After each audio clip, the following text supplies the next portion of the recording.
If you're one of the people who recently had their Capital One Walmart Rewards card automatically changed to a Capital One Quicksilver card, then keep an eye out in your inbox for this email because I just got it and in it was a link that gave me the opportunity to switch that card to something that could be a little bit more valuable. Once I clicked the link, it gave me the option to switch it to either the Venture One, the regular Venture, or the Capital One Savor, which up until recently was the Savor one. Now it's just the Savor, still no annual fee, still same benefits. And while these options are okay and better than just the Quicksilver, in my opinion, with the exception of the Venture One, that card's kind of just as useless as the Quicksilver. I don't know if it's necessarily going to fill the void that the Walmart Rewards card had. That card was great because it gave you 5% back on any Walmart purchases through the app or the website, which was fantastic because you can just order your stuff on the app and go pick it up at the store and they put it right in your trunk for you. And that 5% was pretty solid. So the Quicksilver is pretty much just going to give you 1.5% back across the board no matter what you buy. Uh, if you book travel in the Capital One travel portal, you're going to get 5% back with Quicksilver there. But other than that, it's just 1.5%. Um, and that's pretty much it. Yeah. Not a whole lot you can do with it. It's great if you're still new, if you're just getting into the game. It was my first card and I loved it when I had it. I mean, getting 1.5% back compared to getting nothing back when I was using a debit card before that was phenomenal. But once you get beyond that beginner stage, the card really kind of becomes useless, particularly within the Capital One ecosystem, where there are other cards that cannibalize it with a flat 2% back. So the first option I was given to product change to was the Capital One Venture One, which I'm going to be honest, I don't even know why this card exists. Unless you're going for the no annual fee Capital One trifecta, which is the Venture One to give you access to the miles, the Quicksilver to actually be your base at 1.5 points, and then the Savor to really earn all your category spend. Um, First of all, I don't recommend doing the no annual fee Capital One trifecta because Capital One is going to pull all three bureaus every time. That's 9 inquiries for 3 cards, and those 3 cards really don't give you enough value. But yeah, so with the Venture One, you're only going to get 1.25 miles for every dollar spent, which is less than the 1.5 half cents per point on the Quicksilver.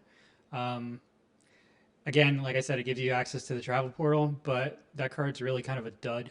I wouldn't be surprised if Capital One eventually gets rid of it. You do get 5x on travel if you book through the portal with the Venture One, but you get that with the Quicksilver also. So again, Quicksilver, Venture One.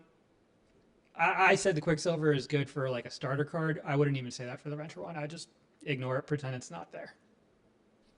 So the next option was the regular Venture Rewards card. That's a great card. It's a $95 annual fee, and with that you get $120 TSA pre-check global entry credit and a $50 experience credit for Capital One's Lifestyle Collection. The Lifestyle Collection is similar to American Express's Hotel Collection. It's kind of that mid-tier below the Fine Hotel Resorts for Amex and the Premier Collection for Capital One. The card itself earns 2% flat back on everything and 5x on the Capital One travel portal. So right off the bat with that card, yes, you're paying a $95 annual fee, but you're coming out ahead if you buy TSA PreCheck Global Entry with it, and then also if you're able to use that $50 experience credit at the Lifestyle Collection hotels. And lastly is the newly christened Capital One Savor rewards card. It used to be the Savor One. They got rid of the original Savor with the $95 annual fee and just dropped the one off of the Savor One. No annual fee, same benefits as previously, 3x on dining, groceries, um, entertainment, and streaming services, 8x on entertainment booked through the Capital One travel portal or the Capital One entertainment portal, and 5x on hotels and car rentals through the Capital One travel portal. Um, there is a $9.99 Uber One monthly credit right now. Pretty sure that's going away. Don't know if it's going to be extended or not, so you might not want to factor that in. But coming from the Quicksilver, um, it's a good way to maximize a lot of useful categories. Everybody eats, so dining, groceries. Everybody does things, so entertainment, and everybody's signed up for some kind of streaming service. OneUx and everything else, again, no annual fee on that one. Redesign, You like it or you don't. I don't know. I'm always on the side of the pictures online don't ever look like the card looks itself, so I'd have to see it in person.